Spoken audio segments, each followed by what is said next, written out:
maganda at pinagpalang umaga sa ating lahat. Amen? Sorry, hindi ko kayo makita sa itaas. Maliwanag sa akin eh. Hallelujah.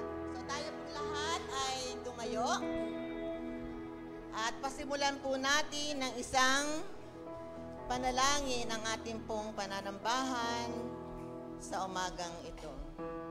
Tayo pong lahat ay yumukod, pumikit, at namnamin natin ang ating mga pasasalamat sa Panginoon. Dakilang Diyos at makapangyarihang Ama na nasa langit, kami po ay nagpupuri at nagpapasalamat sa buhay na lagi mong dinadagdag sa amin na may dalang kalakasan. Kami ay narito sa iyong kapulungan, puno ng kagalakan, dahil sama-sama kaming sasamba sa iyo sa espiritu at katotohanan. Hayaan mong igawad mo sa amin ang espiritu ng pagpupuri upang ang mga kabigatang daladala namin ay maibaba sa iyong harapan. Ang mga sakit, kalungkutan, pag-aalala at kawalan ay palitan mo ng kaginhawahan upang malubos ang iyong kagalakan sa amin dahil nakamta namin ang aming mga inaasam. Punuin po ninyo ang lugar na ito na iyong presensya, O Diyos. Salamat po sa mga instrumento na kasama naming magpupuri sa iyo. Gayon din ang mga anghel na ninanais namin na makasama sa pagpupuri.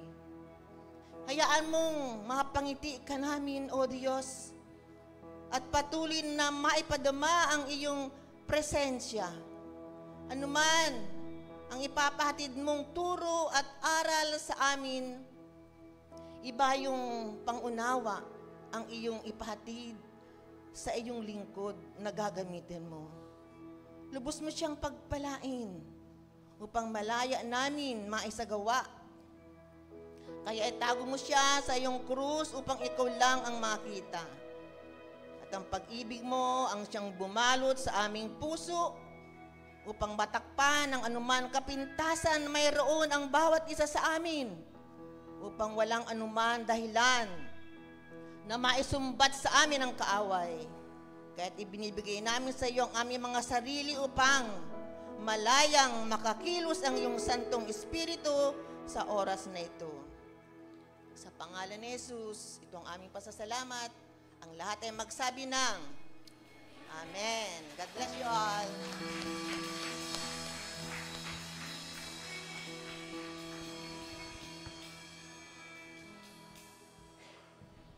Amen. Pakibati naman po yung mga katabi ng good morning. Yung mga nasa likod, nasa harap. At mga nasa taas, good morning. Good morning din sa mga mag-replay ng ating worship service.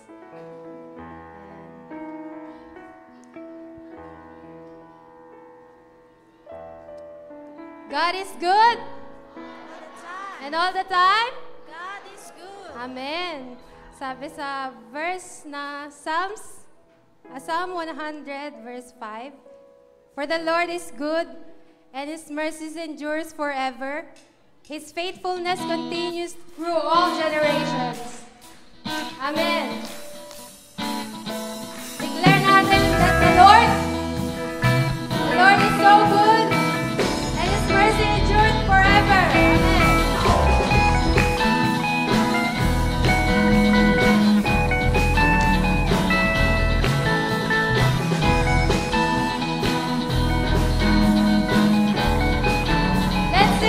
Lord, you are good.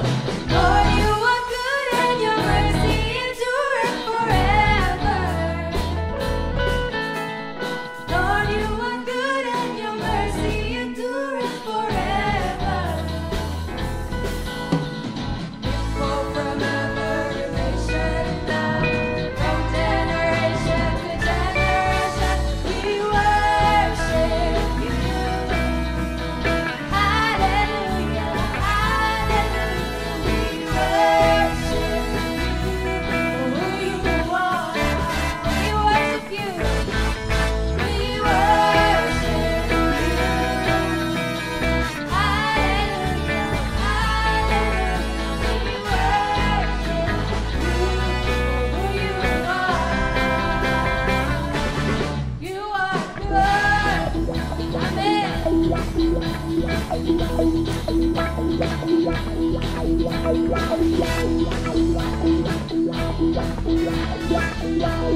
Let's sing.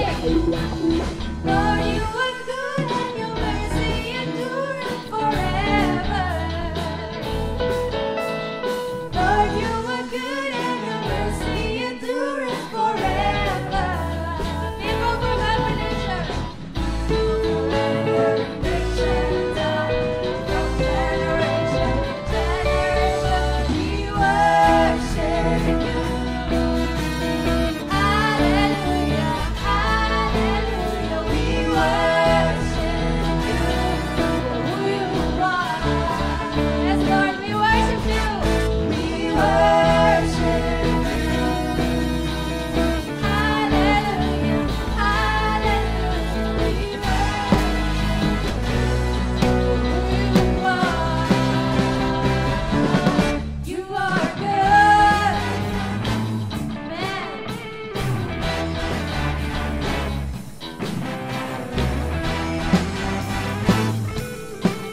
Let's sing. You are good all the time, all the time, all the time, all the time. You are good.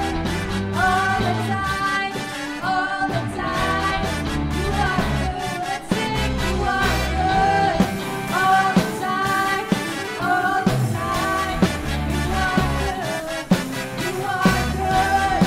All the time, all the time. You are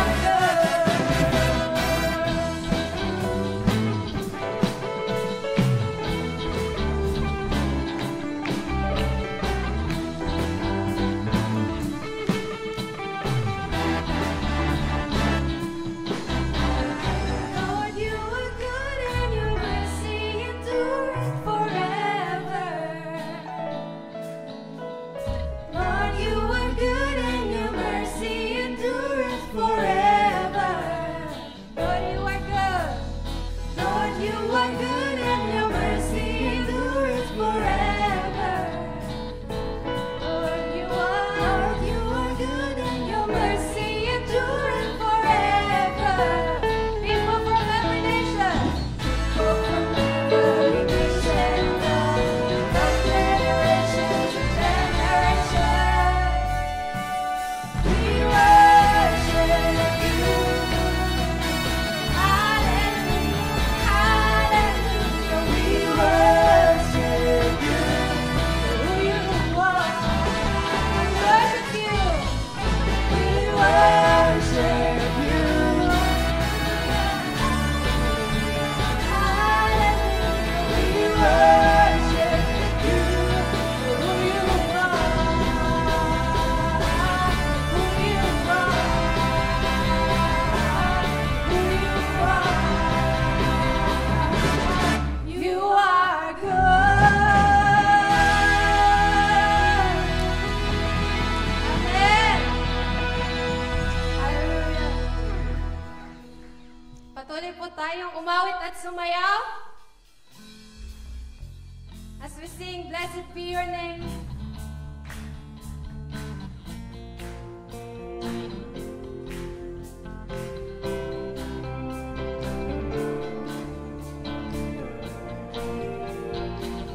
Blessed be your name in a land that is plentiful, where the streams of abundance flow. Blessed be your name. Blessed be your name. Blessed be your name when found in the desert place. Lord, walk through the wilderness. Blessed be your name. Every blessing you pour out, I'll turn back to praise. And when the darkness fills its ignored, still I will sing. Blessed be the name of the Lord. Blessed be your name. Blessed be the name of the Lord. Blessed be your glorious name.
Patuloy ka naming pinupuri, Lord God.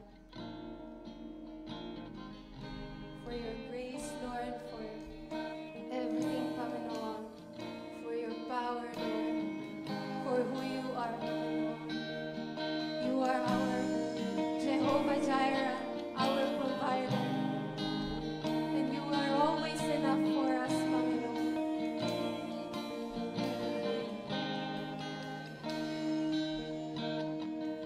I'll never be more loved than I am right now. Wasn't holding you up, so there's nothing I can do to let you down. It doesn't take a trophy to make you proud.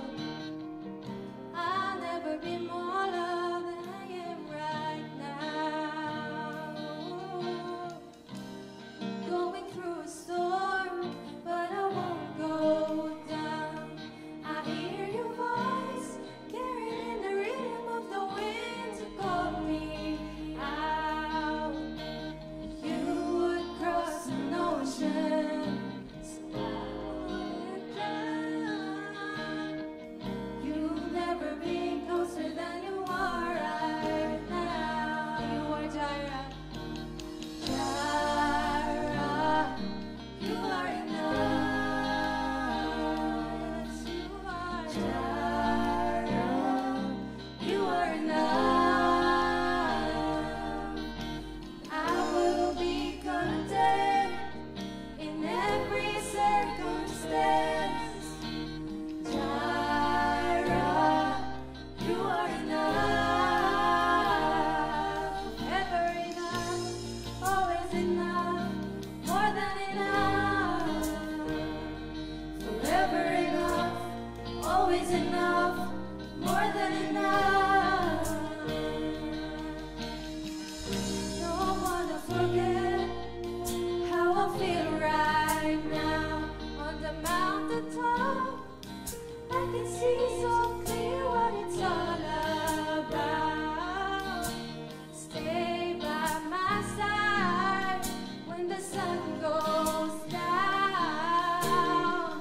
You'll never find closer than you are right now. 'Cause you are Jireh. You are enough. Jireh, you are enough. I will be content in every circumstance. Jireh, you are enough. Forever enough, always enough, more than enough. Church, let's sing. Forever enough, always enough, more than enough. Let's sing. Forever enough, always enough, more than enough. Forever enough, always enough, more than enough.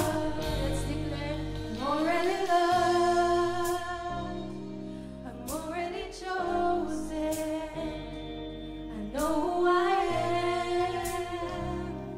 I know what you've spoken. I'm already loved more than I could imagine.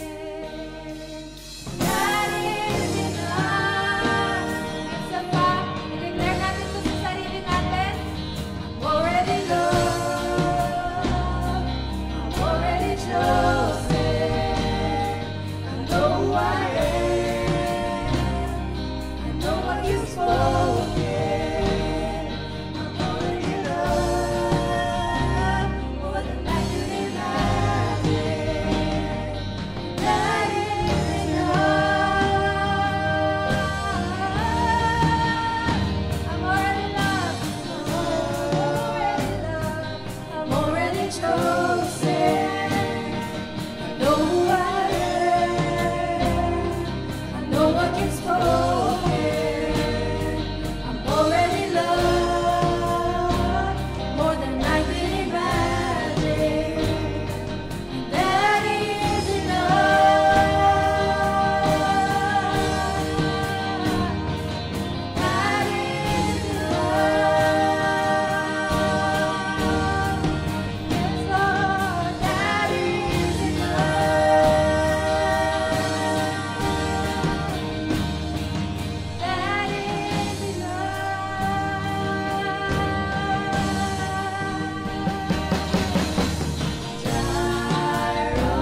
deserve our praises.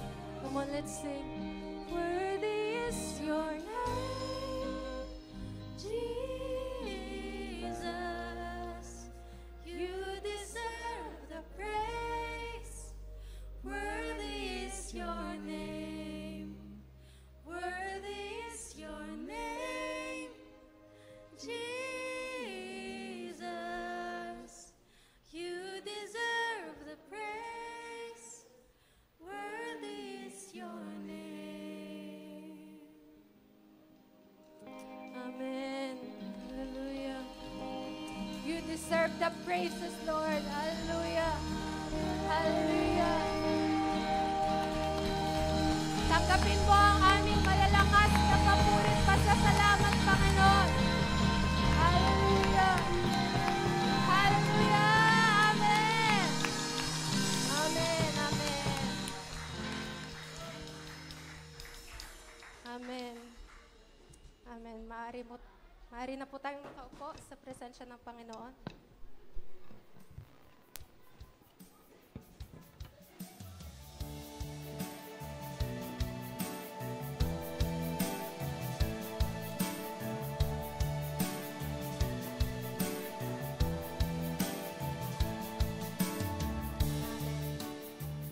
Purihin po ang Panginoon.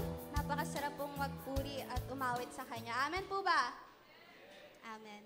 So, bago po tayo mag-pray for our tithes and offerings, gusto ko lang din po i-share yung share ko kanina first service. So, yung third song po, na yung title niya is Jaira, it was actually my declaration before, or hanggang ngayon naman po. Pero yung song na yan, talagang ginamit siya ni Lord para ma-remind ako kung gaano siya kabuti, na si Lord talaga is our Jehovah Jireh. Siya yung ating provider. Not just in finances, but in everything that we need. So, ang ganda po ng bridge na sinabi doon na kung yung flowers nga daw po dinadress ni Lord, kung yung ibon, di ba, na walang sariling pag-iisip, nakakain siya, nakaka-survive siya kasi pinaprovide ni Lord yung pangangailangan niya. Paano pa po kaya tayong mga anak ng Diyos na above every creation na ginawa ng Lord. So, ang gandang paalala po na we don't need to worry because with Jesus we have everything. And ayun po, napakabuti talaga ng Panginoon. So, before po natin ipag-pray and bigay yung ating tithes and offerings, let me read this verse lang po sa inyo. In Proverbs chapter 3, verses 9 to 10, honor the Lord with your wealth and with the first fruits of all you produce. Then your barns will be filled with plenty and your vats will be bursting with wine. So if indeed, inuna po natin ang Panginoon, hindi niya po tayo ihuhuli sa kahit anong bagay. So as we give and as we pray po sa ating tithes and offerings, maging prayer and declaration din po natin no, na as we honor God ay pagpapalain niya po tayo and siya po ang ating great provider. Kaya hindi po natin kailangan mag-hold back, hindi po natin kailangan matakot na pagkukulangin po tayo. Let's pray po. Hallelujah, Father God, Panginoon, Lord, napakabuti mo sa bawat isa, O God. Salamat, Lord, sa presensya mo sa umagang ito, Lord.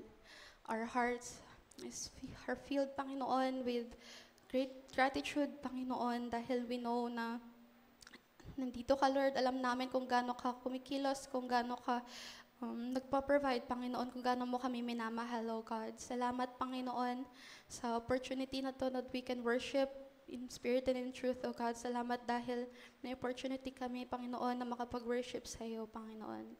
And Lord, sa moment na ito, as we give our tithes and offerings, Lord, dalangin po namin, Lord, na i-bless niyo po ang bawat pusong magkakaloob for your kingdom, Panginoon. Bigyan niyo po ng wisdom ang aming mga leaders, Lord, to use these finances, Panginoon.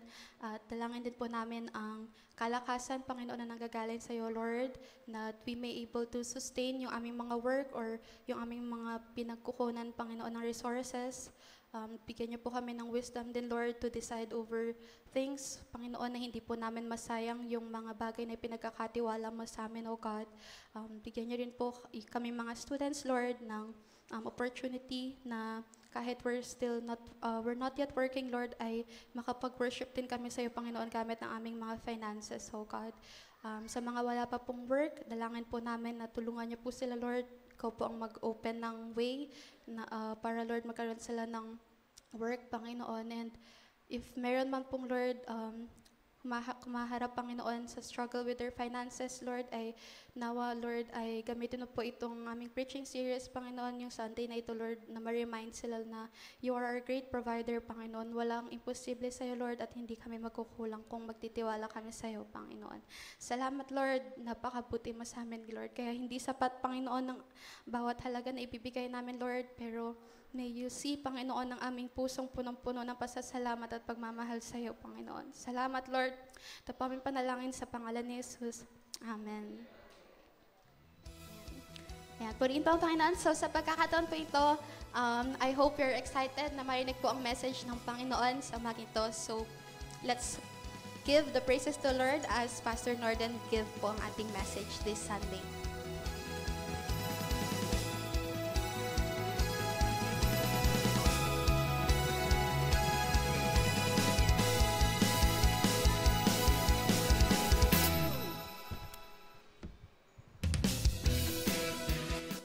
Good morning sa inyong lahat.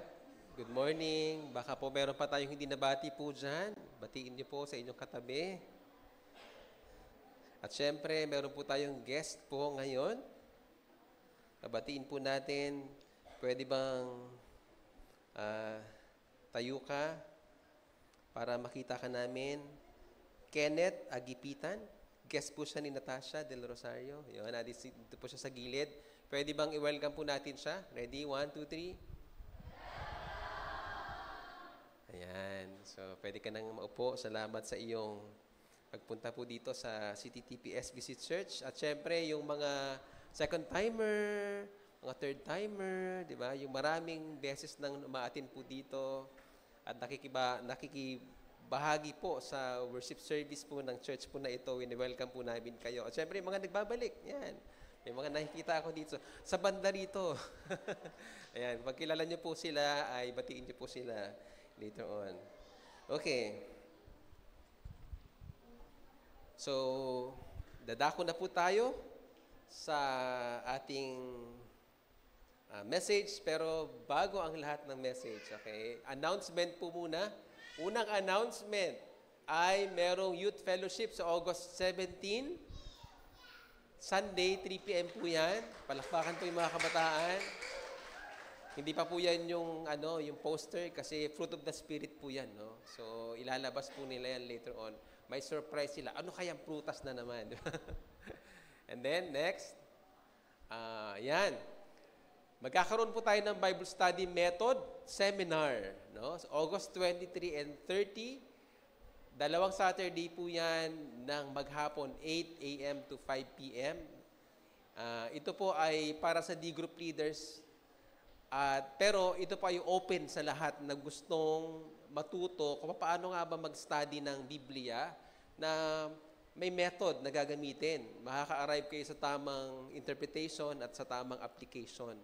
Yan. So, inaanyayahan ko po kayo kung kayo man po ay D-group leaders, kayo man ay nag-exhort sa inyong mga fellowship or kahit na personal ninyo na study ng Bible, ay makakatulong po itong malaki. Actually, ito po ay maganda sana kung sa small group o sa D-groups po ninyo gagawin. After ng D-group ninyo, meron kayong study na ganyan o pagtuturo. Pero ginawa na po nating magkakasama tayo, no? And we understand na hindi po makaka-attend po dyan, especially yung may mga pasok pa, no, ng Saturday. Pero, ina-encourage ko kayo na kung kaya nyo naman, ay bigyan nyo po ng oras ito kasi napakaganda po nito. Hindi lang po ito pang leader kasi tayo dapat ay marunong tayo talagang umunawa at magpaliwanag ng sinasabi po ng Biblia. Okay, napakahalaga po niyan. Bible study method. Alright, next ay ang dakilang tagapagligtas. Ano po ito? Kids Rally for grades 1 hanggang grade 6. Palakpakan po, no? So kanina, kung hindi nyo pa napansin, may mga bata po dito, no? May mga kids po dito sa second floor, sa third floor po natin. At ano sila, kumakaway sila doon sa mga teachers po nila. Sila po ay bunga ng ating mga kids at outreach at mga efforts po natin na pangkabataan o pangbata po na mga gawain. OCC, no? Operation Christmas Child, sila po yung mga naging bunga at attendees na po sila doon sa taas, no? Kasabay po natin dito, nandun naman po sila sa taas. Pero ito pong Kids Rally ay inaanyayahan po natin ng grades 1 to grade 6, August 30, 2025, 9 a.m. to 11 a.m. Saan po yung gaganapin? Sa 29 President Garcia Street, Zone 6. Saan yan? Kanino? Sa Museros Residence. Wow. Yan, no? Kung may ganda niyan. May outreach tayo doon, no? So, yan po. Inaanyahan po namin kayo or sila, mag-invite po kayo dyan at doon nyo po dadalhin. Ano ba yung kids rally? Naku, hindi po natin sila gagawing makibaka. Kasi magra-rally, hindi po yon. Meron lang po silang pangkabataan na activity po na syempre, mapapalapit po sila sa Panginoon. Yan po ang gusto natin. Meron pa ba? Ayan, Bring a Friend Sunday. Dahil ngayong August ay merong 5th Sunday, so meron po tayong evangelistic activity. So bring a friend, kung meron pa po kayong mga kakilala, mga mahal sa buhay, kaibigan, o kahit nakaaway. Okay, dalhin nyo po dito. Bring a Friend Sunday. Evangelistic event po natin yan. Yung mga pinag-pray nyo po na gusto nyo talaga makakilala sa Panginoon. No? August 31, last Sunday for 4 p.m. Invited po tayong lahat dyan. Okay? Yan. So wala na siguro. Yan. So yan na po ang lahat ng ating mga announcements at kung meron pa po sa mga susunod na Sundays ay maririnig nyo na lang po. So mayroon tayong bagong preaching series ngayong August. September na ako eh. Ngayong August, ako, naiinip na ako. Gusto ko ng burk agad. You know? So, every year po, pag August, ano po natin yan, no? Yan po ay Stewardship Month natin, no? At ang bagong series po natin is about biblical principles of financial stewardship, no? Nako, sino dito yung gumanon, yung puso, no? Kasi kapag pinag-usapan ang pera, maraming mga magulang o maraming mga leaders at church at kahit na mga kabataan, no? Na baon pa lang nila yung minamanage nila, no? O kahit mga kabataan na nagtatrabaho na, no? Napapabuntong hininga kapag ka pera ang pag-uusapan, no? Marami tayong minsan kulang, okay? Minsan naman sapat. Pero ang tanong lagi natin, no, ng bawat isa sa atin, saan nga ba aabot ang perang hawak ko? Yan po yung mga usual nating tanong, no? Para pong sa mga empleyado, no, ang sweldo daw parang sibuyas. Na kapag hinati-hati mo na yung sibuyas, naiiyak ka na, di ba? O kaya naman daw, para daw Coke ang sweldo. Kung hindi sakto, zero, di ba? Ito, may dadagdagan ko pa. Ang sweldo daw parang menstruation. 3 araw lang nagtatagal, tapos wala na. Okay. Okay. Pero sa totoo lang po, lahat tayo may hawak na pera. Di ba? Lahat tayo may pera. Pero, ang katotohanan po niyan, hindi talaga tayo ang totoong may-ari nun. Yan po ang pag-uusapan natin ngayon, no? Lahat ng meron tayo ay ipinagkatiwala lamang sa atin ng Diyos. Kaya ngayong Stewardship Month, ngayong August, muling binubuksan po ng Diyos ang paanyaya, ang opportunity na matuto po tayo. Hindi lang po papaano kumita, kundi kung papaano tayo magiging tapat at maging mabuting katiwala. Gusto niyo ba yan? Amen ba? Yan. Sa buwan na ito, ang layunin po ay simple lang pero may lalim, no? Hubugin ang puso ng bawat pamilya at bawat miyembro ng iglesyang ito, bawat individual sa atin upang maging tapat na katiwala ng yaman ng Diyos. Hindi po ito fundraising. Okay? Ito po ay faith raising. Ang gusto po nating pataasin ay ang pananampalataya natin sa Diyos. Yan po ang ating tatalakayin po ngayon. Hindi lang po usaping pera, kundi usaping puso at pagtitiwala sa Diyos. So isa-isahin ko po yung mga topics na marinig po ngayong month na to. So ngayong Sunday na ito, ang pag-uusapan natin ay 5 myths about money and ministry. Titingnan natin ngayong araw na to ang mga maling akala tungkol sa pera at sa ministry at kung ano ang biblical na pananaw dito. Sa second Sunday naman, biblical perspective on wealth. Ano ba talaga ang tingin ng Diyos sa kayamanan? Diba? Dito natin matututunan ang tamang pananaw tungkol sa wealth at money. Third Sunday, how to please God in your giving. Hindi lahat ng pagbibigay ay kalugod-lugod sa Diyos. No? Merong hindi kalugod-lugod. Si Cain, di ba? Hindi siya nalugod. Yung offer ng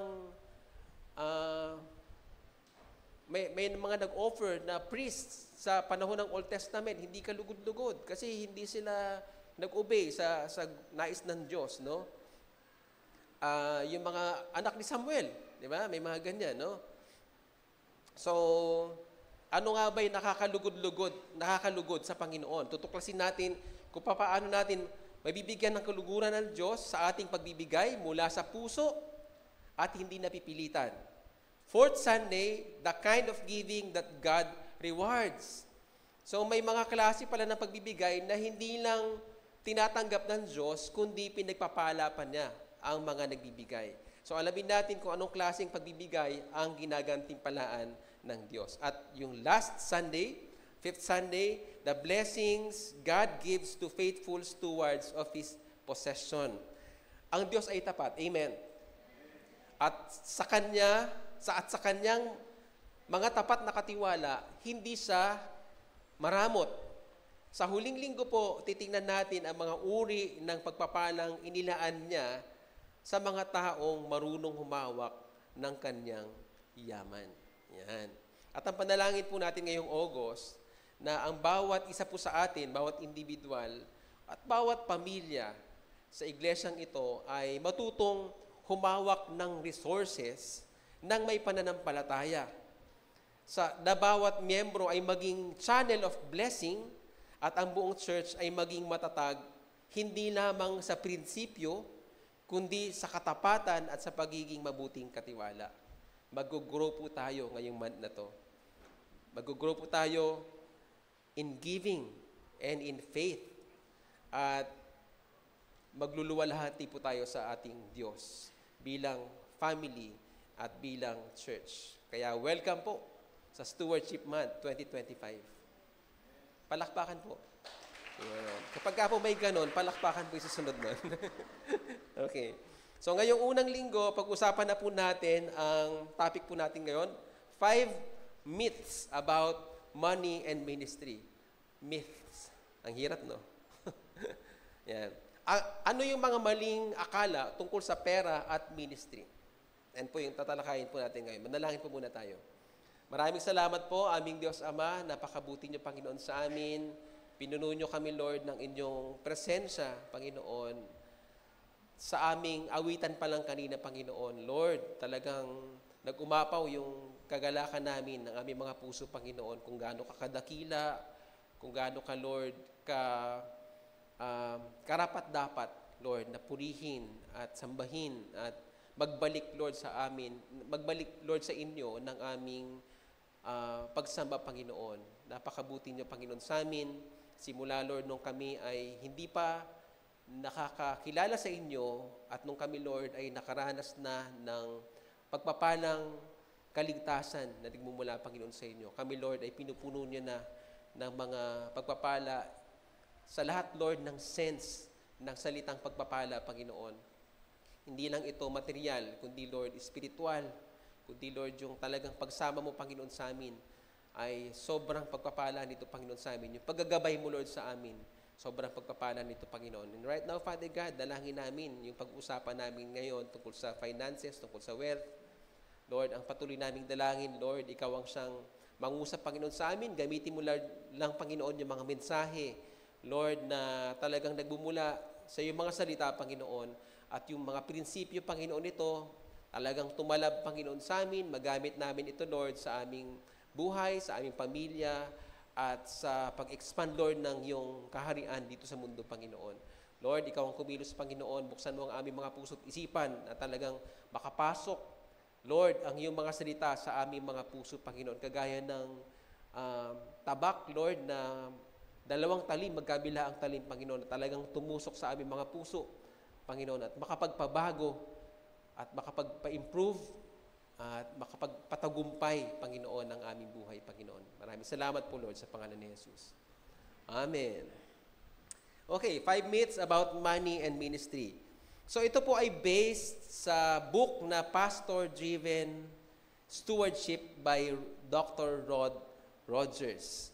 So ang main idea po ng ating pag-usapan po ngayon, maraming maling akala tungkol sa pera at ministeryo. At kung hindi natin ito haharapin at iwawaksi, ay hahadlang ito sa pag-unlad ng ating kabuhayan, ng ating pamilya, ng iglesyang ito, at ng ating pananampalataya. Kaya ngayon, sisikapin nating buhayin ang 5 maling akala tungkol sa pera at pagbibigay. At idalangin po natin na palitan ng Diyos yung ating mga maling akala ng mga katotohanan ng Kanyang salita. No? Meron po muna akong quiz sa inyo. Kunwari, teacher ako, di ba? Okay? Ilista niyo sa isip ninyo, pwede rin sa cellphone ninyo, no? True or false? 5 items lang ito. Okay? Ready na kayo? Wag po kayo mag-alala. Wala po itong hindi checkan, ha? Hindi mag-exchange papers. Ililista nyo lang at mamaya sasagutin nyo rin po yan sa inyong mga sarili. Okay. Number 1. True or false? A truly godly pastor will never talk about money. True or false? Mamaya, sabi ko sa inyo lang eh. Secret nyo lang. Okay. Number 2. A pastor can build a great ministry without raising money. True or false? Pahirap na pahirap to, Okay. Di bale, 5 lang to. Number 3. It's not the pastor's job to raise money for the church. True or false? Sa inyo lang. Quiet lang kayo. Okay. Number 4. If pastors will just pray and preach, people will give. Okay. And last, asking people to give will offend them and they might leave. Sabi ko na sa inyo, pahirap to eh. Okay. Kanina, yung nakaupo dito, si Rizelen, kapatid ni Rilen, perfect. Sagot na. Okay. So, tingnan na po natin isa-isa. Myth number 1, a truly godly pastor will never talk about money. True or false? Okay. Ang tunay na makadiyos na pastor, kailanman ay hindi nagsasalita tungkol sa pera. True or false ba? Ang truth, ito. A faithful pastor and leader must regularly teach about money and giving. Okay? Ang tapat po na lingkod ng Diyos at pinuno ay dapat regular na nagtuturo tungkol sa pera at sa pagbibigay. Ano po yung mga katotohanan dito? Sa Bible po, mahigit 2,000 na verses ang tumutukoy sa money at possessions. Ibig sabihin, sobrang dami nun para liitan natin yun o hindi natin pag-usapan. No? Ito, si Jesus mismo, 16 out of 38 parables na tungkol sa wealth, tungkol sa pera, tungkol sa kayamanan. Okay? Ito pa. 1 out of every 10 verses sa Gospels ay may kinalaman o related o connected sa finances o wealth. So, ibig sabihin, hindi tayo pwedeng manahimik sa isang napakahalagang bahagi ng buhay ng Kristiyano. Sa Acts 20, 20 and 27, ito pong sabi dito. Sabi po dito, you know that I have not hesitated to preach anything that would be helpful to you. Yun pong sabi sa 20, sa verse 27. For I have not hesitated to proclaim to you the whole will of God. So si Apostle Paul ang nagsasabi dito na bilang isang tapat na apostol at leader, hindi siya tumitigil sa pagsasabi ng totoo. Kahit minsan masakit, kahit minsan hindi popular. Sabi niya po dito sa verse, di ba? I have not hesitated. Hindi siya nagkait. Hindi siya nag-alangan. Di ba? Ibig sabihin, hindi siya natakot. Hindi siya nag-alinlangan na ituro kahit yung mga hard topics. Kasama na dyan ang kasalanan, pagsunod, disiplina, humility, kahit yung pera. Okay? Ano pa ang sabi dyan? Anything that would be helpful to you, ang sabi po dyan, anumang makakatulong sa inyo. So, hindi siya nag-preach para lang sumaya ang pakiramdam ng mga tao. Lahat na makakatulong sa body of Christ ay ipipreach po niya. So, ang batayan ng kanyang preaching nga ito, makakatulong ba ito sa inyo? Yun yung tanong niya lagi. Kung makakatulong, ipipreach ito. Makakatulong ba ito sa paglago nyo kay Kristo? So, pag makakatulong sa inyong paglago, ipipreach po ito. Kung oo, itinuturo niya kahit masakit, kahit kontra sa kultura. Yun po. The whole will of God, ang sabi po dyan, no, buong layunin ng Diyos. Lahat ng kalooban ng Diyos, ituturo niya. So, hindi siya pumili o pumipili ng mga topic na safe o papalakpakan lang. The whole counsel of God, sa ibang translation, ibig sabihin, kasama po talaga ang pera, pagbibigay, stewardship, commitment, and sacrifice. No? Kung si Pablo nga, hindi nahiyang ituro ang buong layunin ng Diyos, tayo pa kaya? No? Ang pastor na tapat, hindi umiiwas sa mahihirap na topic, kundi tapat na nagtuturo para lumago po ang tao. Hindi lang sa doktrina, kundi pati sa pamumuhay. Kung ayaw niyo pong pag-usapan ng pera, baka may iniiwasan tayo sa ating puso. No? Pero ang tunay na godly leader, ang tunay na godly member, walang takot na magsabi ng totoo at walang takot na tanggapin ang katotohanan. Si Dr. Martin Lloyd-Jones ay isang kilalang preacher at pastor ng isang mega church sa London, sa Westminster Chapel. Alam niyo po kung anong kakaibahan sa kanya? He never preached about money. Bakit? Kasi ayaw niyang mapagkamalan siyang prosperity preacher, no? At marami pong humanga sa kanya. Ang galing niya. Kasi hindi siya nagpipreach ng tungkol sa pera. Pero ang tanong, was that really helpful to the church? Nakatulong ba yun sa Westminster Chapel? Dumating po ang panahon, nagkaroon ng financial decline ng church. Wala kasing culture of stewardship. Walang sense of ownership ang mga members. Walang sense of ownership sa finances ng church. Ang resulta po, nahirapan mag-sustain ang ministries. Tumatanda po ang church, pero hindi nagiging generous ang mga miyembro dahil hindi ito itinuturo. Ginagamit ng Diyos ang mga yaman.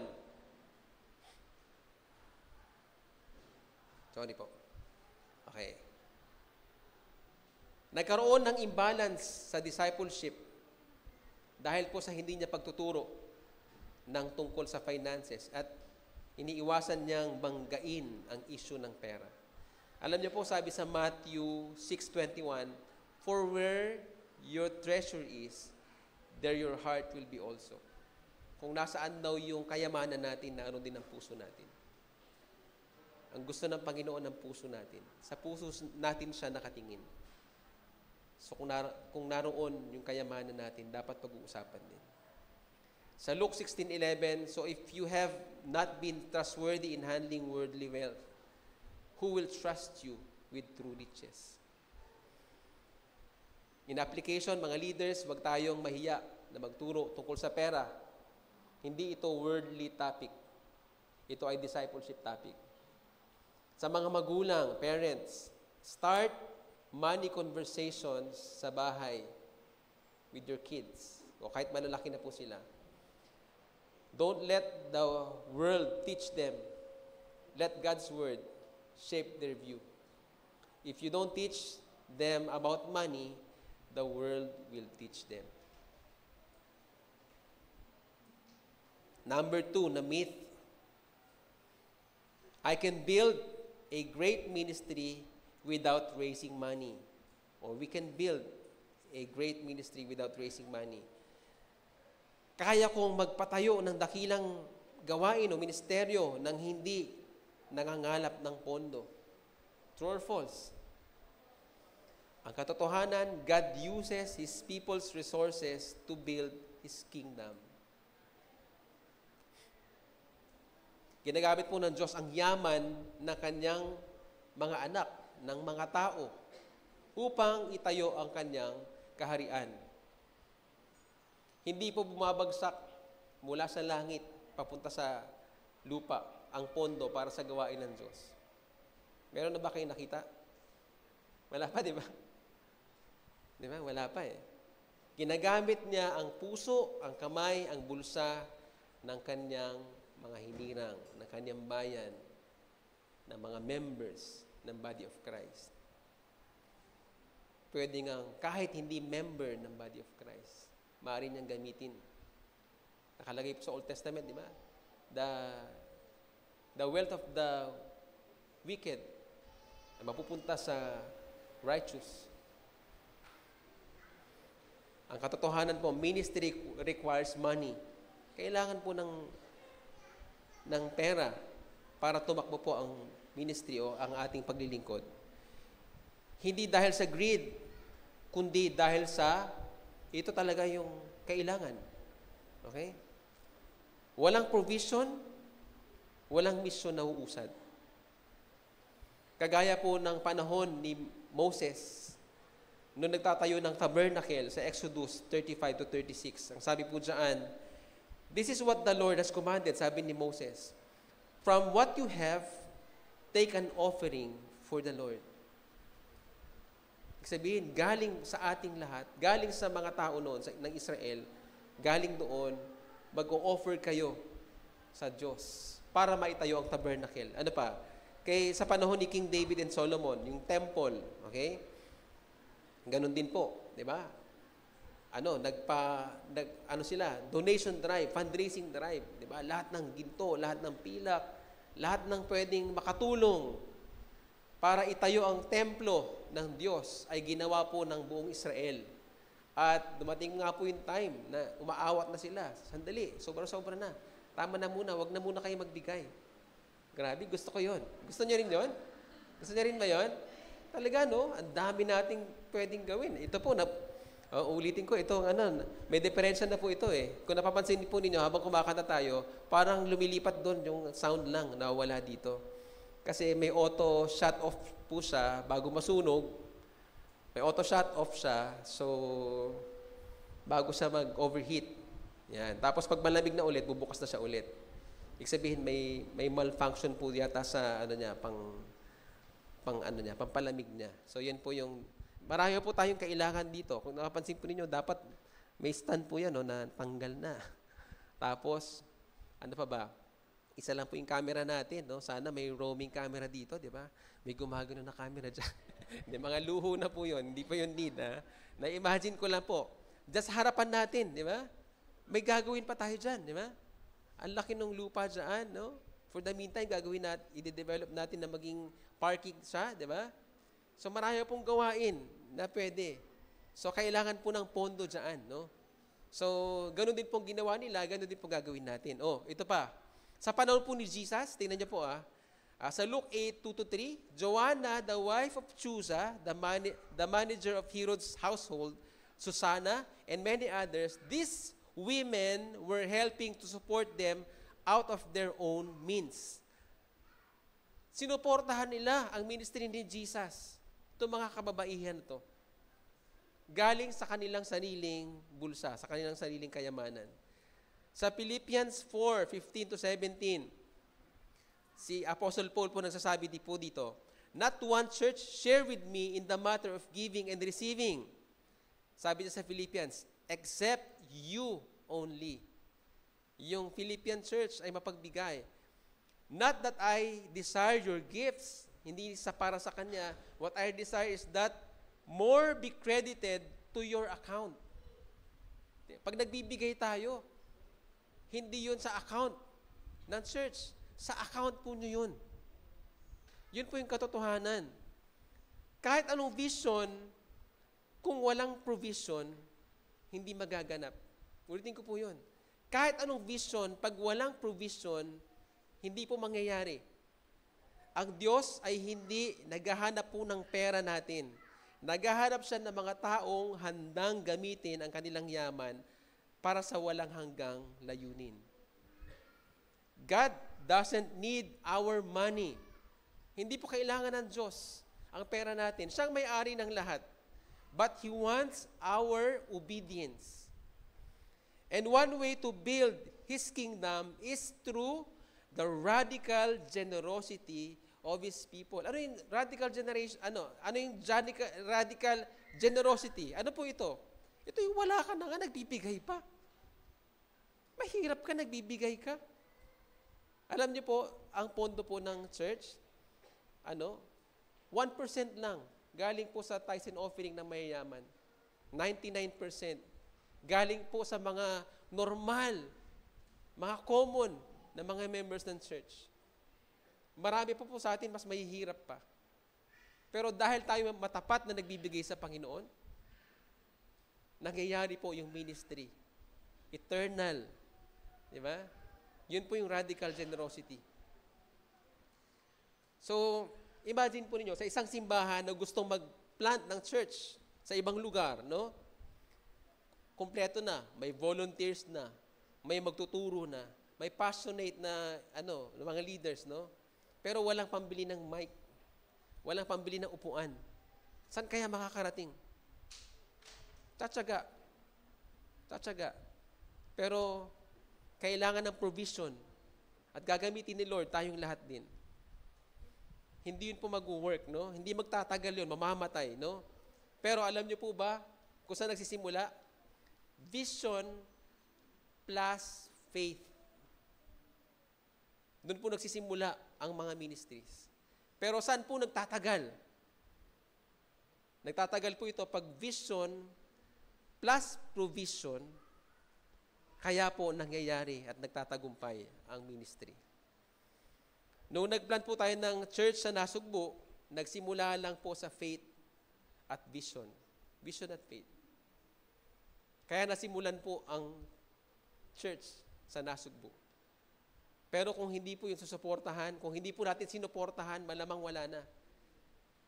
Pero salamat na lang sa Panginoon kasi nasuportahan po natin. At nagtutuloy-tuloy po ito. Dahil po yan sa provision ng Panginoon through us, mga kapatid. Di ba? Napaka-gandang testimony po natin. Salamat dahil sinimulan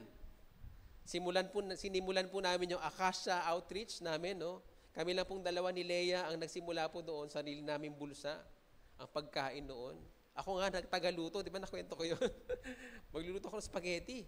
Ba, ilang linggo na spaghetti pa rin kasi nagugustuhan nila. Umabuso naman ako. Di ba may law of diminishing return? Pag paulit-ulit, hindi na masarap, di ba? Pero dahil po sa vision at sa pananampalataya na yon, God provided. Imagine po ninyo, so tinignan ni Ate Tin, oy, sandali, missions and missions and evangelism yan May budget tayo dyan. O kaya binigyan ng budget. Tingnan niyo po, no? So, nagpo-provide si Lord. Hindi lang yun, dinubog po kami ng sa kids ministry. Nagtuturo sila ng mga bata doon. Di ba, no? Tapos bumili kami ng mga, di manual natin, pinamigay namin doon. Ganun. Tapos even nung bumabaha, sabi namin, di parang nagpakain din tayo doon kasi baha, di ba? Si Lord po nagpo-provide. Basta may pananampalataya at may vision tayo.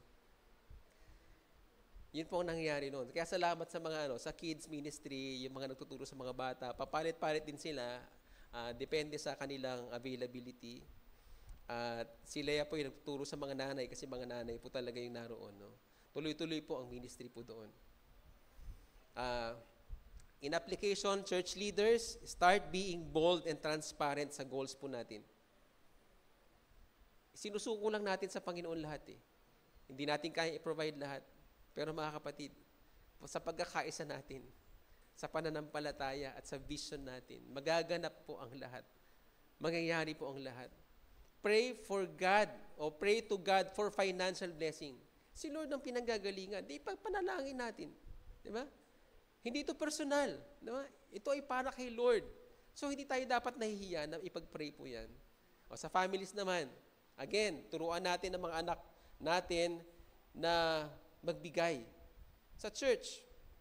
Hindi bilang duty o napipilitan lang sila, kundi nagpa-participate sila sa expansion of God's kingdom. Yun dapat ang mindset. Tayo, ganun din. Amen. Myth number 3, it's not the pastor's job to raise money for the church. True or false? Ay, hirap na, di ba? Ay, sandali. Hirap na ang sagot, ha? Okay? Hindi daw responsibilidad ng pastor ang manguna sa panawagan ng pagkakaloob. Naku, mas masarap ang buhay namin, di ba? Kung hindi pala kami mamangunguna dyan, no? Pero ang katotohanan po, God calls leaders and pastors and elders to teach, model, and guide people in stewardship. Ang pastor ay tinawag hindi lang po para magturo at magdasal, no? Kundi para rin manguna sa pagtuturo ng biblical stewardship at magmodelo ng bukas palad na pamumuhay. Magpakita ng example. Sa Malakay 2:7, sabi po ng Diyos mismo, for the lips of a priest ought to preserve knowledge because he is the messenger of the Lord Almighty and people seek instruction from his mouth. Ang mga lingkod ng Diyos, ang tagapagpahatid ng mensahe ng Diyos para sa mga tao. Parang nabanggit ko po kanina, no? So, kung ano yung sinasabi ng Diyos, ang mga leaders, ang magpapatupad po nito at magsasabi po nito. Sa 2 Corinthians 9:5-7, so I thought it necessary to urge the brothers to visit you in advance and finish the arrangements for the generous gift. Si Apostle Paul po nagsasalita po dito. Sa verse 7, each of you should give what you have decided in your heart to give. Yan, si Apostle Paul, laging nagtuturo siya na magbigay kayo, maging generous kayo. No? Sa 1 Chronicles 29:2-3, with all, sabi po ni King David, with all my resources, I have provided for the temple. Resources po na. Besides, in my devotion to the temple of my God, I now give my personal treasures. Nagpakita siya ng example. Siya mismo ang nagbigay. Bago siya nag-fundraise, nagbigay muna siya. No? Hindi lang po tagapamahala ang pastor, shepherd din ng generosity ng mga tao. Kung hindi siya mangunguna, sino ang mangunguna? Noong kabataan po ako, hindi po ako nagta-tithes. Hindi ako nag-offering. Siyempre, paano ka magta-tithes? 2 piso maon mo. Naging 10 piso. Naging 20. Di ba? Paano? Malaki na ba yun noon? Ayun ang pinakamaliit noon eh. Kasya lang, pang tricycle, pabalik, nagbabaon lang, papunta ng TUP noon. Paano ka magta-tithes? Kaya naman, hindi ako nasanay. At doon nagtrabaho na ako, akin lahat yun. Pinagtrabahuhan ko. Ang liit lang naman yun, dyan sa Saan ba ako nagtrabaho? Temik. Noon. Naging artist po ako dyan. Maliit lang yun. Pero alam nyo ba, meron akong sing-sing na ginto, meron akong kwintas na ginto.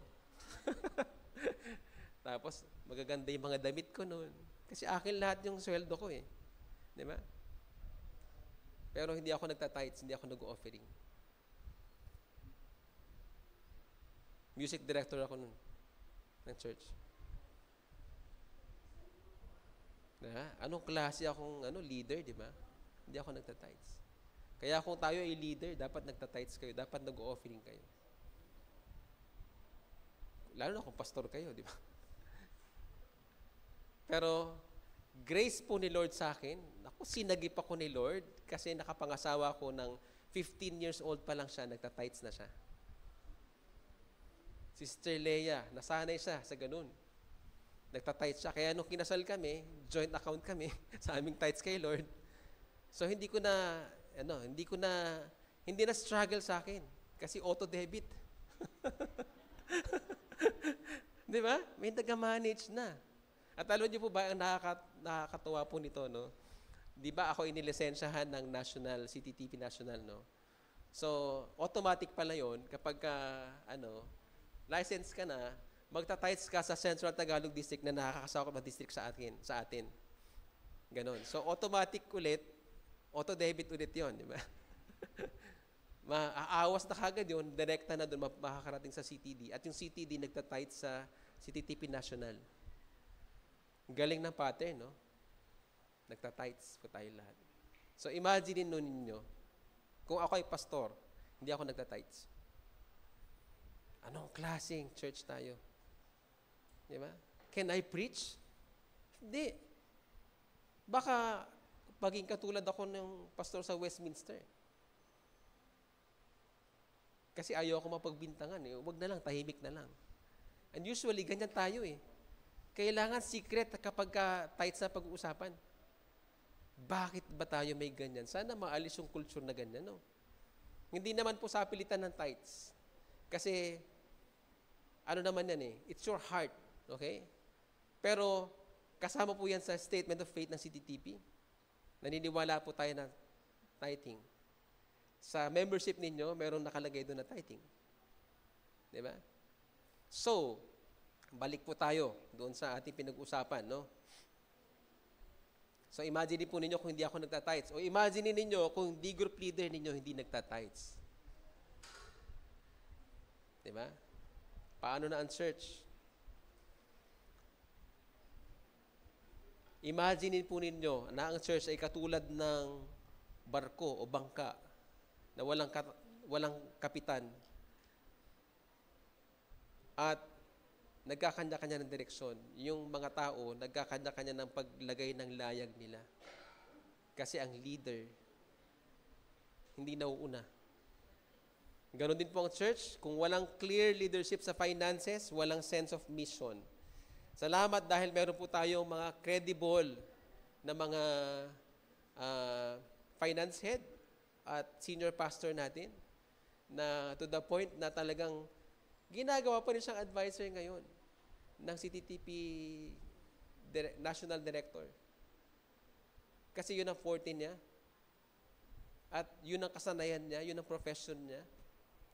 At doon siya tinitira ng mga supporter natin sa ibang bansa. Pero she stand her ground.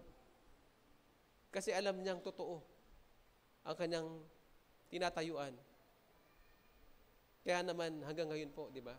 Siya pa rin ang ginagawang tanungan ni Pastor Voltaire, ating National Director. So, napakapalad po natin dahil meron po tayong, una, meron tayong minamanage na pera. Pangalawa, meron tayong magagaling po na nag-manage, no?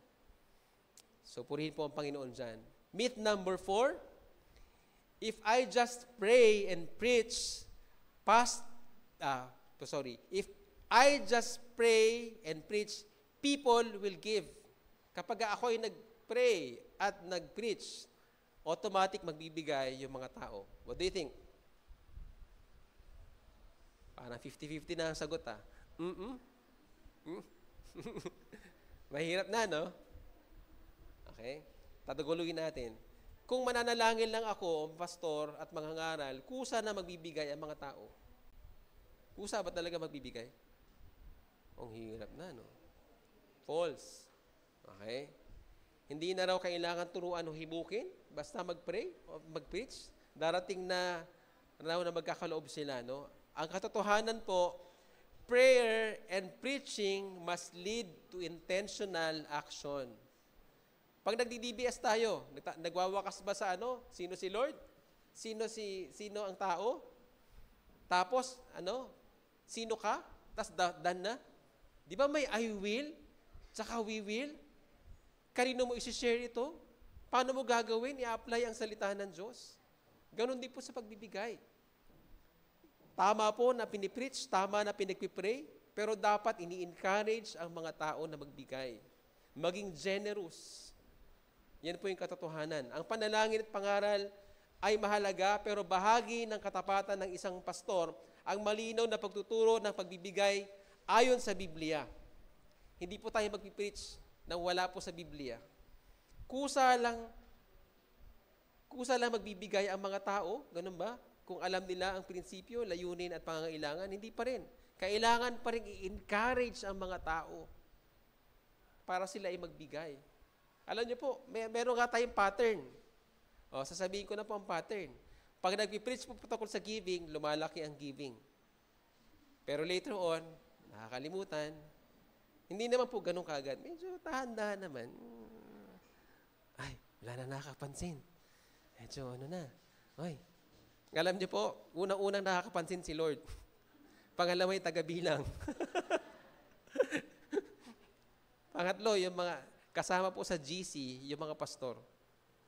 Kailangan naming alam para maramdaman po namin ano na ang effect sa inyo. Nagbabago ba tayo by heart? Diba? Kaya alam din po namin. Huwag po kayo mag-alala. Hindi po natin pinagkakalat. Ini-encourage lang po namin kayo na gawin niyo po maging faithful kayo sa pagbibigay. No? James 2:17, faith by itself, if it is not accompanied by action, is dead. Faith without works is dead. Kailangan ang pananampalataya ay may aksyon na nagagawa, no? Sa Haggai 1:4-6, tinutukoy dito ng Diyos ang templo niya. Babasahin ko po. It is a time for yourselves to be living in your paneled houses, while this house, yung temple, remains a ruin. Ang punto po ng Diyos dito, may panahon kayo sa inyong sariling comfort, pero wala kayong panahon sa akin. Pinapabayaan niyo ang templo. Yun ang sabi sa kanila ng Diyos mismo. 2 Corinthians 8:7, but since you excel in everything, see that you also excel in this grace of giving. Again, si Apostle Paul na naman. Pinapangaral niya, ini-encourage na magbigay ang church. Hindi para sa church, kundi para sa ikalalago. Unang-una, para sa inyo. For us to grow and for the church to expand or the ministry to expand. Hindi po automatic ang obedience. Kaya nahirapan tayong sumagot kanina eh. Hindi talaga siya automatic. No? Kailangan may magtuturo. Kailangan may magpapagalaw. Kailangan may magsabi sa atin bago tayo sumunod. Kailangan may mag-challenge, may mag-invite and magpa-commit. Hindi pwedeng, bahala na Lord, na-preach ko na eh. Hindi ko na ulitin. Hindi pwede pong ganun. Hindi po sapat ang bahala na preaching, no? People need a specific challenge. Alam niyo po, sa ibang mga ministries, may mga commitment forms. Di ba? Pero sa giving, kadalasan, secret. Secret, di ba? Kapag may fellowship, pinagpapay-sign up natin sila sa ministry opportunity, pinapakomit natin sila. Pero sa giving, wag mo nang sabihin. Secret na lang muna. Bakit hindi? Giving is a part of our obedience to God. Kaya po, from time to time, di ba, naglalagay tayo ng mga intentional moments for us to be generous. Mag-commit tayo. Di ba? Minsan may fundraising, may pledge, may regular tayo, tithes and offering. yung mga missionaries na sinusuportahan natin, mga projects ng CTTP, Benevolence Fund, meron tayo dyan. Pwede po kayong maglagay doon from time to time, but may regular. Hindi po yun para pressure, kundi para po mag-grow tayo sa giving. Yun po yung katotohanan yan. Ito, idea to, para sa mga pamilya, pwede kayong mag-project. Pwede nyo pag-usapan, ano bang project natin para sa ministry? One time give, kayo na bumili, whatever. Regular, maging creative kayo. Hindi kailangan malaking halaga. Pwedeng ganun eh. Or individual, pwede rin. Ano bang paprojectin natin? Si Ate Esther, akala nyo, ganyan-ganyan lang yan. Ang dami ng binili niyan sa sa Lazada, sa Shopee. Kasi hindi niya mahingi dito yung budget kasi wala sa budget pero kailangan. Lalabas si Ate Esther. Hindi niya na binibilang. Di ba? So, ganun. Pwedeng ganun eh. Nakikita ni Lord. Si Lord may listahan sa langit. Si Lord na lang nakakaalam. Di ba? Pwedeng ganun. Family, pwede kayo, o kaya mga ministries. No? D-group, pwedeng ganun eh. Ano bang paprojectin natin? Wala sa budget, pero gusto nating i-provide ito. O sino bang susuportahan natin? Mga ganyang tanungan. Sino bang gusto nating i-bless? Nako, si Lee. Lee. Alam niyo, hindi ko po sinasabi ito para sa akin o para kay Pastor Dina. Si Lee kasi, meron siyang classmate na pastor's kid din. At nag-birthday yung pastor, yung tatay, nung classmate ni Lee. Binigyan sila ng bakasyon. Si Lee, na siya, pwede pala yun, pwede natin gawin sa ating mga pastor. Di ba, no? Hindi ko alam kung kailan ba gano'n. Kailan ba, nangyari yun, no? Pero, namangha si Lee, pwede pala yun, no? Tapos kwentuhan ko siya, wala ka sa kakilala ko. Sabi ko, sa bandang Tarlac. Yan. Merong, merong Baptist Church dyan. Sinabi ko pa no? Nag-birthday si pastor. Yung associate pastor yan eh. Hindi siya yung senior. Yung tribe, kasi tribe ang tawagan nila sa D-group na. Yung tribe niya, malayo pa, nag-ipon sila. Nung birthday niya, binigay sa kanya. Alam niyo kung ano yun? Brand new Fortuner. Kasi mega church naman sila eh. Doon sa Tarlac. Malaki sila. Pinag-ipunan yun ng lahat ng tribes na under niya. Ganun lang kamahal ang pastor. Pero it doesn't mean sa pastor dapat pwede sa ministry. Hindi, ayoko nga sa pastor. Sa ministry nyo ibigay. Okay? Ganun. Kasi daluyan nga lang kami ng pagpapala, di ba? Parang ayaw na namin ipunin ni pastor daluyan na. Kasi pagka kayo ay kanal o kayo ay alulod, di ba? Hindi kayo nakakaipon, pero lagi kayong basa. Sana po ganyan ang ating, ang ating puso, no? Pagpapalain mo ako, Lord, para kanino ba ito? Ako kasi, anong tawag dyan?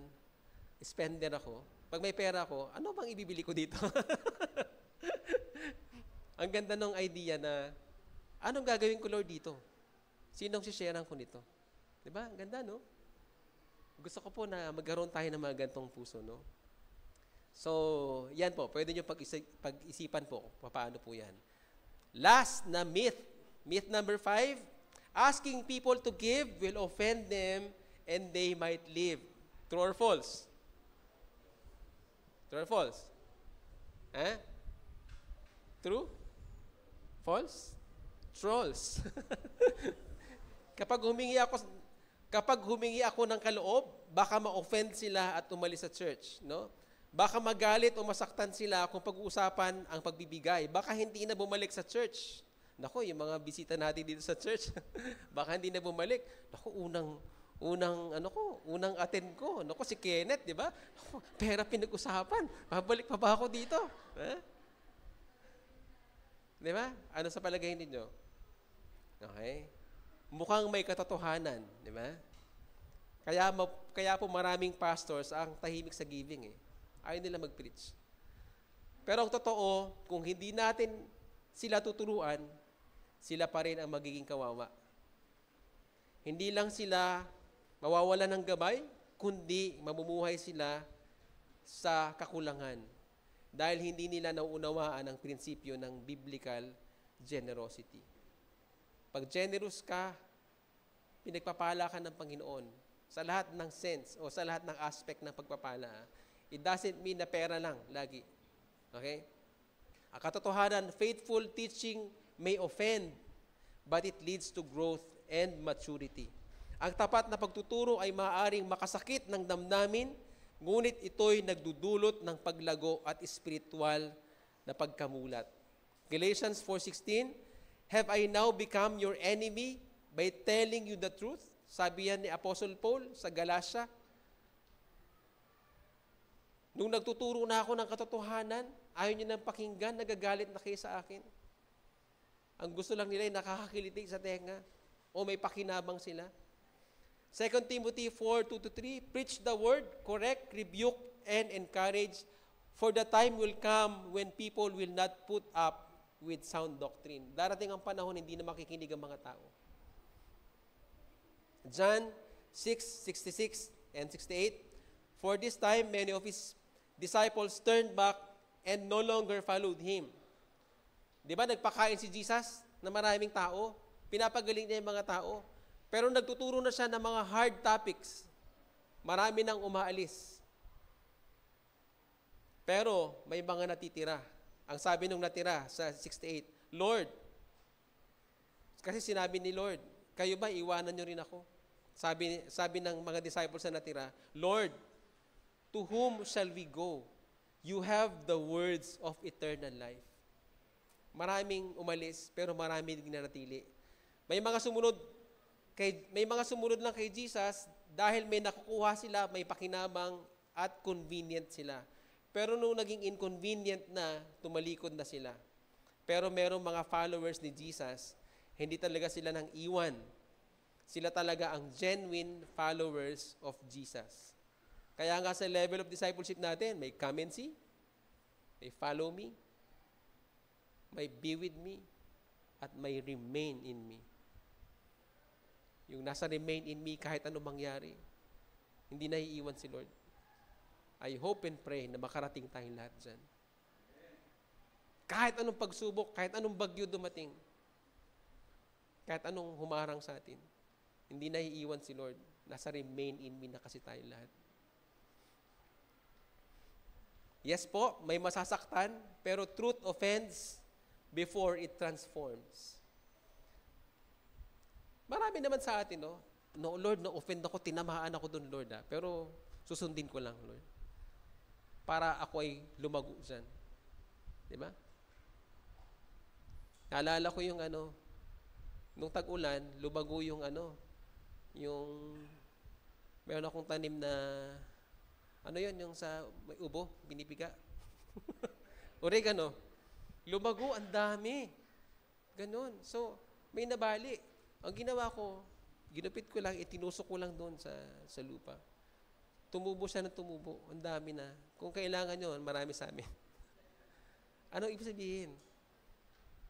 Nasaktan yung ginupit ko siya eh.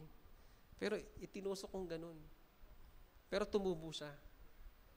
Ganun talaga ang buhay ng isang Kristiyano. Masasaktan na masasaktan ka, pero tutubo ka. Di ba? Sana ay maging oregano tayo lahat. Sabi ko nga, wala akong lupa dito. Subukan ko kaya ilagay sa sa tubig. Nilagay ko sa tubig. Tinanggalan ko ng dahon. Nilagay ko sa tubig. Alam niyo bang tumutubo pala sa tubig ang oregano? Nagkaroon na ng ugat. Ha? Ganun. So sana ay maging katulad tayo ng oregano. Kahit saan. Masaktan ka. Tutubo ka pa rin. Kasi ina-accept natin ang lahat. Kahit yung mga hard topics ng salita ng Diyos, ina-accept lang natin. If you teach giving, sabi ni John Maxwell, if you teach giving, you choose who you lose. Kapag ka nag-preach ka na raw ng tungkol sa pagbibigay, pinipili mo na kung sino yung aalis. Kasi hard topic na siya. Pag come and see, hindi tinuturo yan. Pero pag sa follow me na, be with me, tinuturo na yan. Di ba? Doon magkakaalaman. Di ba? Sabi po, yung mga haalis dahil tinuruan silang magbigay, baka hindi talaga sila invested. Baka hindi sila nagsuko ng buhay nila sa Panginoon. Pero ang mga mananatili, sila yung magiging tapat na katuwang sa ministry. Last year po, nag-preach na nito, no? May mga umalis ba? May mga umalis ba last year? Kasi taon-taon to. Wala naman tayong nabalita, di ba? Pero, may mga nagstay ba at lumago? Amen. Sabi mo sa katabi mo, nagstay ako, lumago ako. The faithful stayed. The fearful repented. And the fake ones, they left the group. Hindi na po natin napansin, di ba? Pero I hope and pray na lahat ng itinatanim natin sa mga tao, narinig nila, ay tumubo talaga yun. No? Yun naman ang sabi ng Biblia. Walang salita ng Diyos na hindi magbabalik, na walang bunga. Lahat po ay nagbubunga. So in conclusion, mga kapatid, ito po ang katotohanan. Money is a test of our trust. Giving is a mark of spiritual maturity. This Stewardship Month, huwag tayong magpalinlang po sa mga maling akala. No? Let's replace them with the truth at magsimula tayong mamuhay bilang tapat na katiwala. No? Marami po tayong matututunan ngayong month na to. No? Buksan lang po natin ang puso natin sa Panginoon. No? Mga leaders, let us lead by example. No? Let us give for the expansion of God's kingdom. Yun po ang panawagan natin ngayong Stewardship Month natin. Amen. Amen. Manalangin po muna tayo. Father God, salamat po, Panginoon, sa mensahe mo, Lord, sa amin, Panginoon. Salamat dahil kinakatok mo ang aming mga puso, Panginoon. Somehow, sinasaksak mo nga, Lord, ang puso namin, Panginoon, dahil gusto mo kami mag-grow. Tinitest mo, Panginoon, ang aming mga puso, Panginoon, kung hanggang saan ang aming commitment, Panginoon, sa inyo. At ito, Lord, ay sa dakong kaperahan pa lang, Panginoon. Hindi pa life and death situation, Panginoon. Hindi pa karamdaman, Lord. Pera pa lang ito. Tithes pa lang, Panginoon, and offering, Lord. Pagiging generous pa lang namin, Lord, sa kung ano talaga yung kaya namin, Panginoon. Pero, Lord, salamat sa iyong mensahe, Panginoon, sa amin na nangungusap ka, Lord, at gusto mong iwaksi yung mga mali naming pananaw sa pagmamanage ng pera at ministry, Panginoon. Lord, kailangan ng church, ng ministry, Panginoon, ng pondo para ang gawain ng pagpapalaganap ng ebanghelyo, ng pag-ibig mo, ng pagmimisyon, ng pag-evangelize, Panginoon, talagang makarating sa mga kasuluk-sulukan ng community na ito at even, Lord, makarating, Lord, sa iba't ibang panig, Lord, ng mundo, Panginoon, through us. Maraming salamat po, Lord. Ikaw ang nagpapala, Panginoon, sa amin. Ikaw ang may-ari ng lahat, Panginoon. Binibigay mo lang, Panginoon, sa amin yung mga pangangailangan namin. Ito, Lord, yung promise mo sa amin. Hindi mo naman promise na papayamanin kami. Ang promise mo, provide mo ang needs namin, Panginoon. Kaya, Lord, salamat po, Panginoon, sa provision mo, Panginoon. And right now, Father God, hayaan mo na sundin namin ang iyong kalooban. Panginoon, maging generous kami, ibigay namin ang karapat-dapat, ang naaayon, Panginoon. Panginoon, ng aming pagsunod, Panginoon, sa inyo. Lord, marami pa kami matutunan ngayong buwan na ito. Hayaan mo lang na manatiling bukas ang aming mga puso sa tinig mo at sa mga mensahe, Lord, na marinig namin linggo-linggo, Panginoon, ngayong August. Dalangin namin, Lord, na mapapurihan ka namin, masunod ka namin sa lahat ng ito. Salamat po, O Diyos, sa pangalan ni Jesus. Amen. Amen. Ngayon pong araw na ito ay magkakaroon po tayo ng communion celebration. At tinatawagan ko na po yung ating mga ushers at yung ating praise team. Awitin po natin ito. Habang lumalapit po ang ating mga ushers, ay papanalangin po natin ang mga emblems, ang simbolo ng katawan at dugo ng ating Panginoong Jesus. Huwag po kayong mag-alala, wala pong totoong katawan dito at wala pong totoong dugo. Okay? Ito po ay simbolo lamang. At ang communion ay inutos sa atin ng Panginoon na alalahanin natin ito hanggang sa kanyang muling pagbabalik.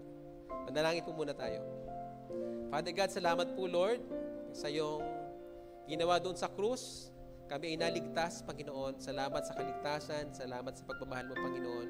Ngayon, Lord, magsa-celebrate kami dahil ito, Lord, ay inutos mo sa amin na gunitain namin lagi ang iyong kamatayan doon sa krus, Panginoon, sa pamamagitan ng simbolo ng dugo at ng katawan mo, Panginoon, ay mag-celebrate kami at hindi kami, Lord, mag-give up, Panginoon, hanggang sa muli mong pagbabalik, Panginoon, ay mag-celebrate kami, Panginoon, sa pamamagitan nito. Maraming salamat po, Lord, sa pangalan ni Jesus.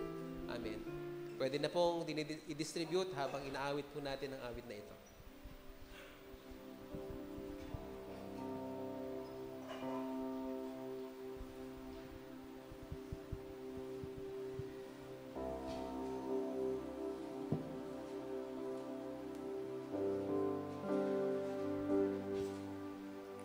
Precious blood has left me forgiven, pure like the whitest of snow, powerful to make sin and shame retreat.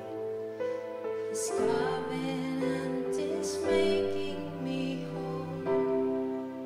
So I will rise and lift my head, for by His mercy my life was spared.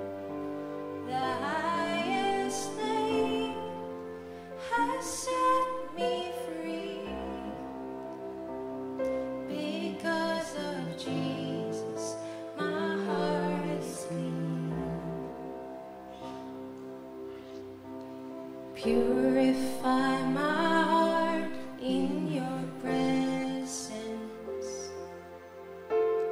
Teach me to discover the joy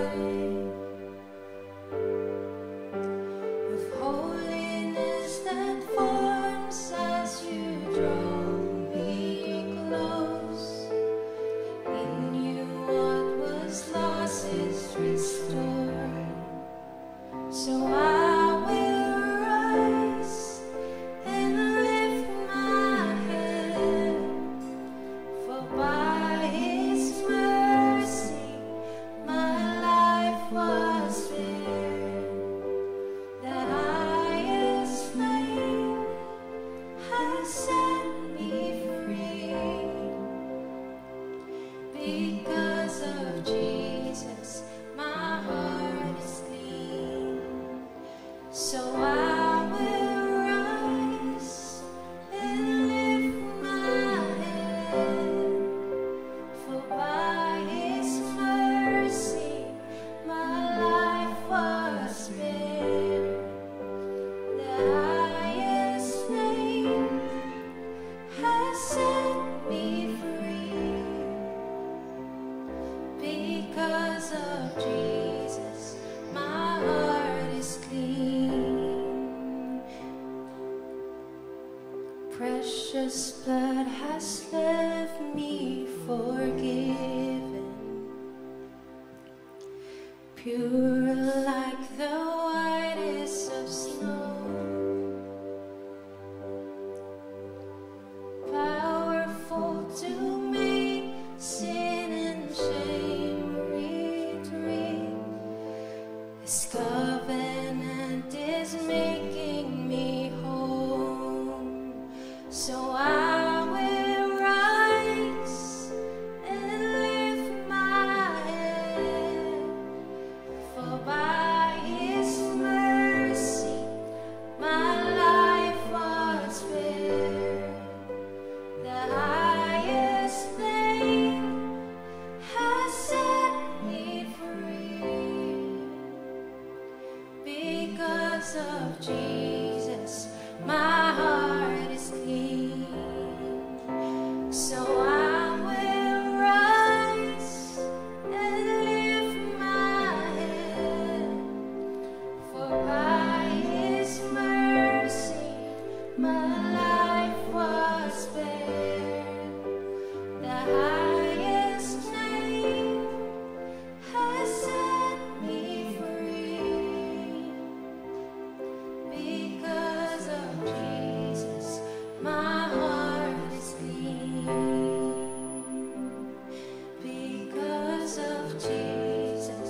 niyo po kaming nakatayo.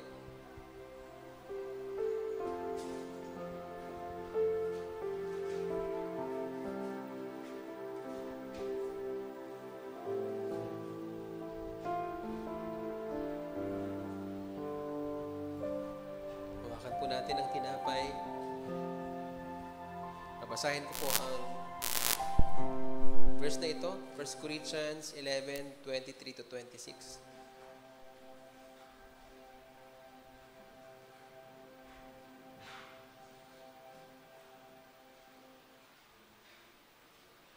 Sapagkat ito ang turo na tinanggap ko mula sa Panginoon at ibinigay ko naman sa inyo. Noong gabing siya'y ipagkanulo, ang Panginoong Hesus ay dumampot ng tinapay. Nagpasalamat at pinagpira-piraso iyon at sinabi, ito ang aking katawan na inihahandog para sa inyo. Gawin ninyo ito bilang pag-alaala sa akin. Sabay-sabay po natin kainin ang tinapay.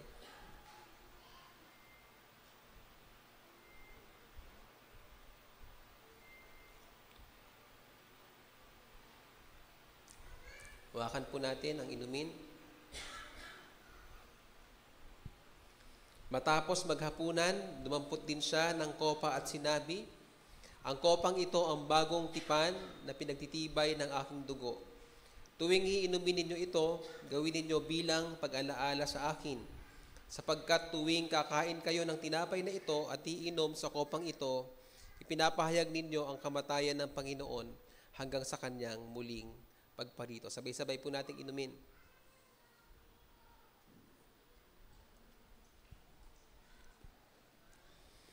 Purihin natin ang Panginoon. Hallelujah. Maraming salamat po, O Diyos. Salamat po, Panginoon, sa pagpapala, Panginoon. Salamat sa kaligtasan. Salamat po, Panginoon, sa buhay na walang hanggan. Salamat, Lord, dahil kami ay bahagi ng iglesia, Panginoon, na iyong kinukupkop, Panginoon. Kami, Lord, ay pinagpapala mo, pinapalago mo, Panginoon. Napakaganda ng plano mo, Lord, sa amin. Bilang isang church, Panginoon, isang local church, Panginoon. Salamat sa pagkakaisa, Panginoon, na iyong pinagkakaloob, Panginoon, sa amin. Salamat sa kababaan ng loob, Panginoon, na patuloy mong hinahangad, Lord, na mapasa amin, Panginoon. Patuloy namin dalangin, Panginoon, na ikaw ang siyang mapapurihan, ikaw ang maitaas, Panginoon, sa iglesyang ito. Lord, sa aming paghiwa-hiwalay, Panginoon, patuloy naming dalangin sa inyo ang pagkapalan nyo, Panginoon, ang pag-ibig nyo, Lord, ang biyaya nyo, Lord, sa amin at ang pagsama nyo, Panginoon, sa amin. Maraming salamat po, O Diyos. Hayaan mo sa aming paghahayo, Panginoon, madala namin ang iyong mga salita, Panginoon, at ma-practice namin, maganap namin, Panginoon, yung layunin mo para sa amin, Panginoon. Pagpalain mo, Lord, ang aming mga pamilya. Kung may nangangailangan, Lord, ng kagalingan, ikaw, Lord, ang magkaloob nito. May nangangailangan, Panginoon, ng ano pa man na solusyon sa kanilang mga suliranin, Panginoon. Samahan mo sila sa pagharap dito po, Panginoon.